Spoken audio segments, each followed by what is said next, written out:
시편은 매우 개인적이고 실제적인 방식으로 인간이 경험할 수 있는 모든 범위를 다루고 있다고 볼 수 있습니다.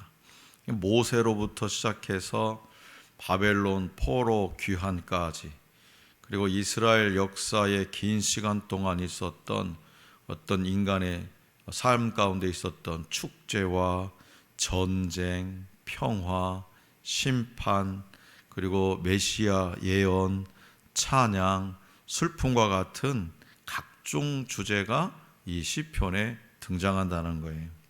이렇게 보면 시편은 우선 인간의 소리입니다. 그러나 하나님은 이 시편의 노래들이 인간의 소리로만 머물게 하지 않으시고 이 노래를 받으시고 기름 부으셔서 하나님의 말씀으로 오늘 저와 여러분에게 주셨습니다. 시편, 영어로는 샴즈죠. 이 시편이라는 책 이름은 히브리어 미즈모르를 번역한 헬라어 푸살모스에서 유래되었습니다. 또한 시편은 찬양의 책이라는 뜻의 세페르 테힐림이라고도 불립니다. 72편 20절에서는 테필로트라고 부르는데 그 뜻은 기도라는 단어가 이 시편을 의미하는 단어로 사용되기도 했습니다. 그러니까 결론적으로 시편은 이스라엘 사람들이 하나님께 기도나 찬양을 드리기 위해 사용했던 책, 또는 기도나 찬양의 모음집, 이렇게 말할 수가 있겠습니다. 그러니까 이런 시편을 읽고 올바르게 해석하는 데에는요, 4가지 기준이 분명히 요구돼요. 그 기준은 첫째, 표제. 보면은 이렇게 표제가 있잖아요. 예를 들어서 1, 2편은 별로 없지만 3편 같은 경우에는 다윗이 그의 아들 압살롬을 피할 때에 지은 시, 이렇게. 이게 바로 표제거든요. 이 표제를 통해서 역사적 사건의 맥락을 이해하고 해석해야 된다는 거예요. 두 번째는 이스라엘 예배 의식의 특정한 면을 고려해서 해석해야 됩니다. 세 번째는 시편들이 갖는 특정한 구조와 주제를 고려해서 해석해야 되고, 네 번째는 메시아 사상을 고려해서 이렇게 해석을 해야 합니다. 그러니까 시편의 서론 역할을 하는 1편에서는 명확한 두 길이 서로 대조를 이루어서 묘사되어 있어요. 복 있는 사람이 걷는 길은 악인들이 걷는 길과 구별된 길이라는 거예요. 그래서 이 시편 1편에는 우리 기독교 신앙의 어떤 진수와 본질이 아주 잘 녹아 있다, 이렇게 말할 수 있습니다. 시편 기자는 복을 받는 길을 우리에게 가르쳐 줍니다. 먼저 누가 복 있는 사람인가를 대조법을 사용해서 3가지로 정의하죠. 첫째는 복 있는 사람은 악인의 꾀를 쫓지 않는다는 거예요. 복 있는 사람은 악인의 꾀를 쫓지 않는다. 악인의 꾀는 과정이 불투명하고 노력과 열정을 무시한 손쉬운 해결 방법입니다. 손쉬운 해결 방법. 예수님은 악인의 꾀가 아닌 하나님의 지혜인 말씀을 따라 사는 모범을 보여주셨습니다. 두 번째는 복 있는 사람은 죄인의 길에 서지 않습니다. 세상 사람들은 많은 사람이 가는 넓은 길을 선호하죠. 하지만 우리 주님은 저와 여러분이 생명으로 인도하는 좁은 길로 걸어 가셨다는 거죠. 세 번째는 복 있는 사람은 오만한 자의 자리에 앉지 않습니다. 그러니까 높아지려 애쓰는 제자들에게 예수님은 오히려 제자들의 발을 닦아주시면서 낮아지는 삶을 저희들에게 가르치셨습니다. 그래서 시편 기자는 본문 말씀 1절에서 3가지 반대 사례를 통해 의인에 대해 정의한 다음에 본문 말씀 2절에서 복 있는 사람은 또 하나님의 말씀을 묵상하는 사람이라, 이렇게 밝히고 있습니다. 물론 여기서 율법은 십계명이나 모세 율법의 어떤 계율과 규정만이 아니라 인생의 길잡이가 되는 하나님의 모든 계시를 읽었습니다.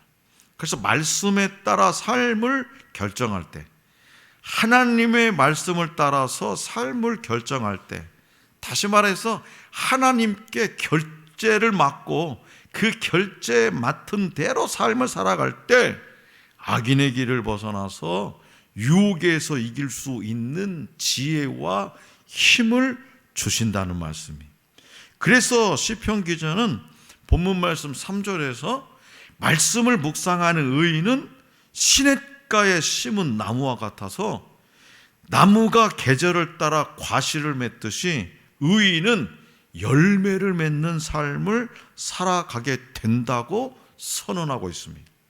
그러나 본문 말씀 4절에서 시편 기자는 하나님의 말씀을 무시하는 악인은 가벼운 기어가 바람에 날리듯이 작은 시련에도 넘어지고 공허한 삶을 살아가게 된다고 선포하는 거예요. 바람에 나는 기어. MZ세대들은 어떻게 잘 모를까 모르겠네. MZ세대. 바람에 나는 기어. 잘 모르겠잖아요. 농부가 탈곡하는 모습을 연상하면 쉽게 이해할 수가 있습니다. 그러니까 탈곡할 때 나달은 튀어 올라서 제자리로 지면으로 떨어지지만 껍데기인 겨, 이 껍데기인 겨는요 가벼워서 바람에 날아가 버립니다. 그러니까 저와 여러분들은 생활 속에서 알곡의 모습이 아닌 바람에 날아가 버리는 겨와 같이 가벼운 모습들은 언제나 나타날 수 있고요, 내면에 어떤 모습으로 숨겨져 있는지 우리는 주의 깊게 성찰해야 합니다. 로마서 3장 23절에 모든 사람이 죄를 범하였음에 하나님의 영광에 이르지 못하더니 라고 말씀했어요. 모든 사람이 죄를 범해. 모든 사람이 예의가 없어요. 예의가 없어. 모든 사람이 죄를 범하였음에 하나님의 영광에 이르지 못하다. 여기서 영광은 히브리어로 카보드입니다. 카보드. 이는 기본적으로 무거움을 뜻하여 무거움을. 카보드는 무겁다라는 것. 그러니까 죄를 범해서 하나님의 영광에 이르지 못했다는 것은 하나님이 허락하신 의로움의 무게, 하나님이 허락하신 빛의 무게, 하나님이 허락하신 믿음의 무게를 잃어버렸다는 것을 의미하는 거예요. 그래서 하나님은 그리스도인에게, 그러니까 그리스도인에게 하면 꼭 나는 아닌 것 같아. 하나님은 나에게, 이렇게 해요. 나에게, 다시 말해서 저와 여러분들에게 믿음을 선물로 주셨고요, 에베소서 2장 8절 말씀에 믿음을 선물로 주셨고요, 그 믿음으로 의롭다함을 얻게 하셨어요. 또한 예수가 그리스도이심을 믿음으로 고백하는 자들에게는 하나님의 자녀가 되는 뭘 주셨다? 권세를 주셔서 권세. 그리고 빛의 자녀로서 능력 있는 삶을 살게 하셨어요. 그렇기 때문에 하나님의 자녀요 성도인 저와 여러분들은 날마다 이것을 확인하면서 살아가야 돼. 뭘 확인해요? 내가 빛의 자녀인가? 내가 빛의 자녀인가? 그죠? 내가 빛의 자녀인가? 내가 권세가 있는가? 하나님의 자녀로서 권세가 있는가? 나에게 선물이, 하나님이 주신, 주님이 주신 그 믿음이 선물로 있는가? 그런 것들을 늘 언제나 어떻게 확인하면서 살아가야 돼요. 진리의 말씀을 통해서 빈 껍질이 아닌 시들지 않는 열매를 남겨야 하는 것이 바로 저와 여러분들입니다. 마지막으로 시인은 복 있는 자와 복 없는 자의 운명을 보여주셨어요. 복 있는 자와 복 없는 자의 운명. 한쪽은 심판을 견디지 못하고 의인의 무리에 들지 못하는 악인의 삶입니다. 다른 한쪽은 여호와께서 인정하시는 의인의 삶입니다. 그리고 의인의 삶은 열매가 남지만 악인의 삶은 남는 것이 없어요. 이처럼 나뉘는 것이, 이렇게 의인과 악인으로 마지막 날에 나뉘는 것이 인생의 궁극적인 운명이에요. 마지막에 나눠줄 수밖에 없어요. 하나님의 기준은 그런데요, 이 나누는 것에, 의인과 악인으로 나누는 것의 기준은 의외로 선명하다는 거예요. 의외로 선명하게 나눌 수 있어. 뭐냐? 그것은 바로 말씀을 묵상하는 자인가 아닌가요. 말씀을 묵상하는 자. 그러니까 묵상이라는 것은 내가 이렇게 하나님 성경 읽고 어떤 말씀이지, 나에게 그래 깊이 생각으로만 끝나는 것이 아니라 그 말씀을 내 삶 속에서 실천하고 성령의 9가지 열매를 맺히게 하는 것, 이것이 뭐냐? 말씀을 묵상하는 자예요. 그렇기 때문에 행복이라고 하는 것은 하나님의 말씀을 따르는 생활의 자연스러운 결과입니다. 자, 그렇다면 이 둘 갈래, 의인이냐 악인이냐, 의인이 걸어가는 길이냐 악인의 길이냐, 이 두 갈래 길에서 여러분은 어디에 서 있습니까? 정말 복받은 사람, 복받은 사람은 어떤 사람일까? 복이 있다라는 말의 원어 헬라어로 마카리오스입니다. 마카리오스. 복이 있다. 사막을 걷다가, 사막 알죠? 저도 사막은 안 걸어봤습니다. 사막을, 성지순례를 안 가보고, 물론 미국에 보면 광활한 대지에도 사막이 있죠. 여기저기 있는데 우리나라도 사막 같은 데 있다고 하긴 하는데, 여하튼 간에 사막을 걷다가, 사막에서 가장 중요한 건 뭐예요?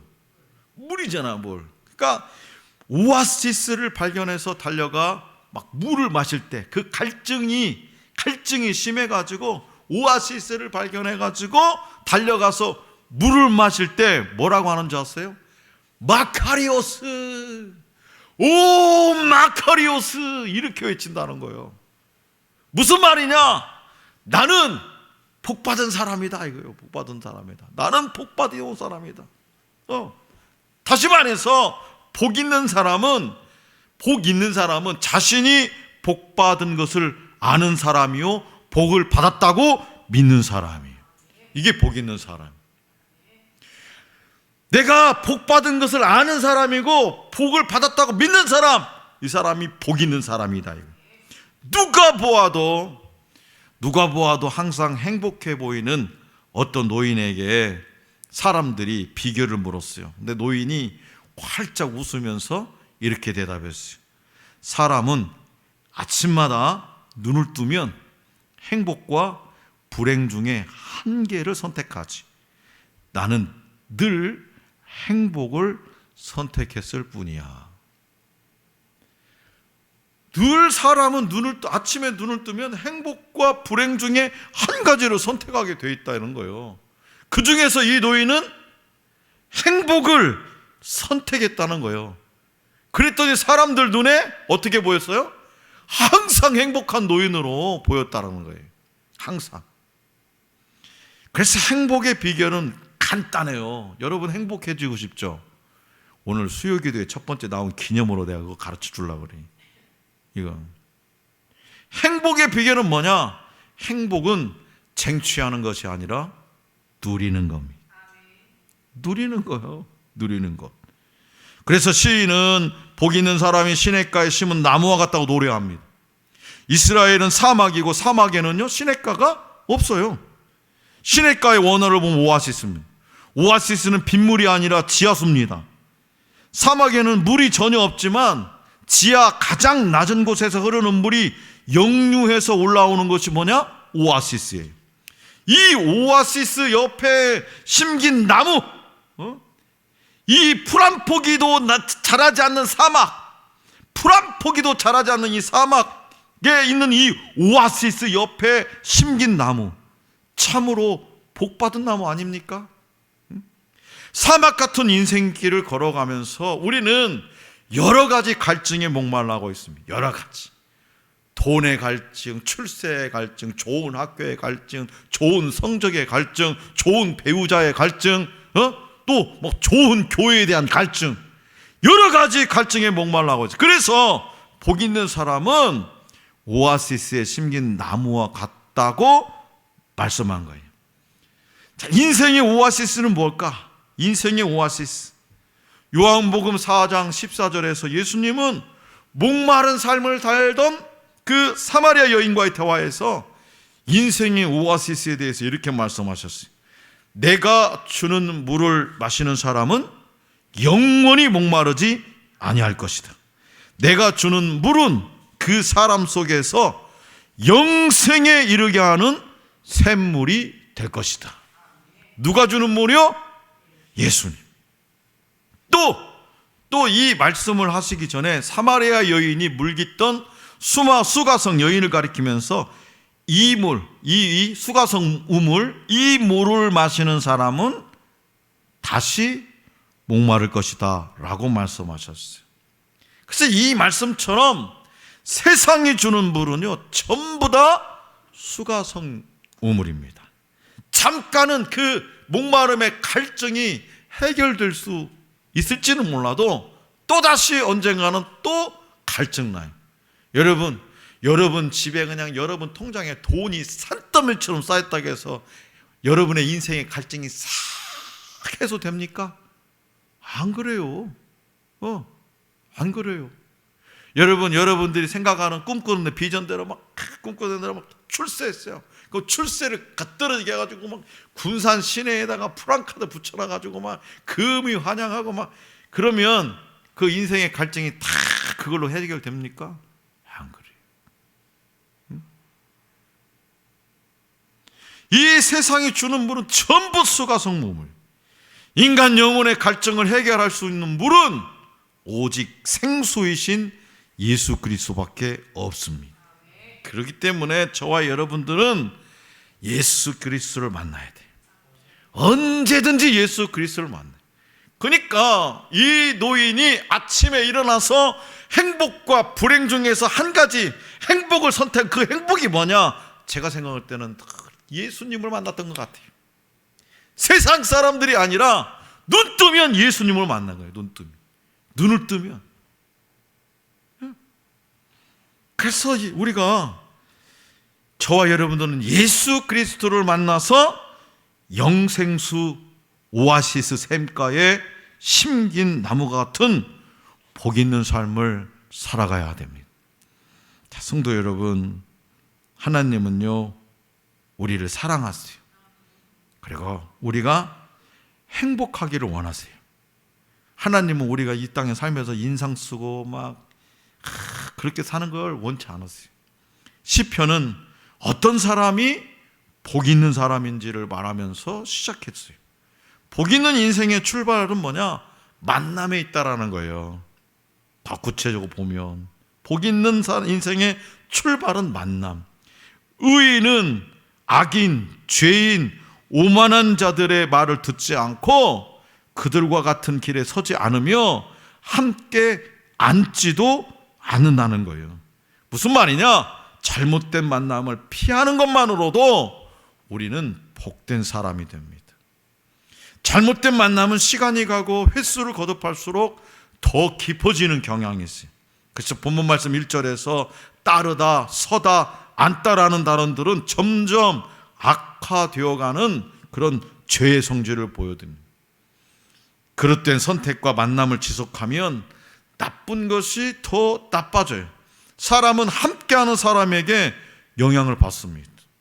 함께하는 사람에게 영향을 받게 돼 있어요. 지금 내가 가까운 사람, 내가 가깝게 지내는 사람이 누구냐? 그 사람으로부터 영향을 받게 되어 있다는 거예요.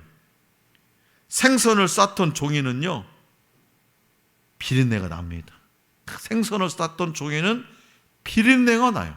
아무리 어떻게 해보려고 해도 비린내가 나요. 그런데요 향을 쌌던 종이는 늘 언제나 향내를 내는 법입니다. 그래서 복 있는 사람이 되려면 또 좋은 만남을 선택하는 것만으로도 부족해요. 하나님의 말씀을 즐거워하고 주야로 묵상하는 사람이 복이 있다 시인은 말했어요. 사람은 자신이 좋아하는 것을 위해서 시간과 열정을 쏟습니다. 자신이 묵상한 것을 행동으로 옮기려고 애씁니다. 좋아하니까 닮아가고 관심을 기울이니까 결국 성취가 되는 거예요. 영국의 청교도 설교가 마틴 로이드 존스는 1963년 신년 설교에서 복 있는 사람에 대해서 이렇게 정의했어요. 우리는 철학자의 명석함이나 사상가의 추론이 아니라 하나님 말씀을 즐거워해야 합니다. 악인의 묵상과 사유가 아니라 여호와의 율법, 성경, 하나님의 규례, 구약과 신약, 율법과 복음을 즐거워해야 합니다. 내게 필요한 모든 것, 행복에 이르게 하는 하나님의 방법이 바로 여기 성경에 있습니다.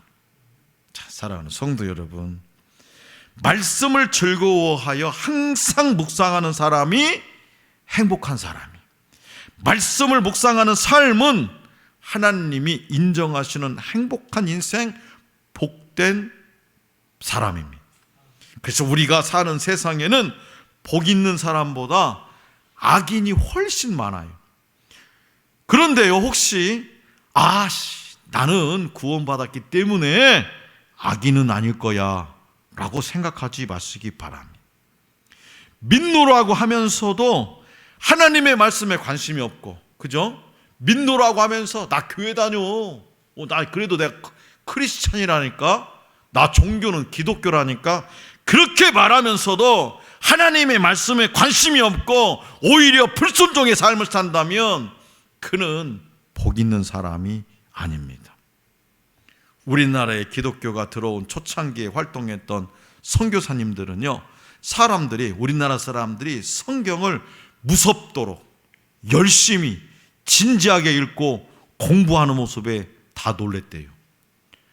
아니, 우리 한국 사람들이 성경 공부를 가르치는데 그 성경 공부하는 그 모습이 선교사님들이 봤을 때 어떻다고요? 무섭더라는 거예요. 무섭다. 그래서 블레어 선교사는 한국의 그리스도인들은 사경회 때 모든 것을 제쳐두고 성경 공부와 기도에 몰두한다고 말했어요. 그랬어요. 예전에 이런 거 있잖아요. 사경회가 한 번씩 열리면은 보름씩 쌀 짊어지고 목포에서 한양까지, 평양까지 걸어가서 보름 동안 모든 것을, 지금은 설교 20분만 넘어도 눈이 커져. 25분 지나가면 고개를 돌려. 요즘에 부흥회, 예전에는 3박 4일 동안 아침, 새벽, 오전, 오후, 저녁 이렇게 했는데 지금은요 난리 나요. 그렇게. 자, 믿음의 선배들이 말씀을 사랑했던 것처럼 오늘 저와 여러분들도 다시금 말씀 위에 우리의 신앙을 세워야 됩니다. 하나님이 가르쳐 주신 삶의 방식을 따라서 세상과 다른 삶을 실천해야 돼요. 복 있는 사람은요, 하나님이 정하신 길을 걷는 사람이에요. 죄인의 길로 가지 않고 하나님의 말씀을 따라갑니다. 그 사람은 시냇가에 심긴 나무같이 언제나 풍성한 열매를 맺습니다. 그리고 그 길 끝에서 하나님께 인정을 받아요. 착하고 충성스러운 종아.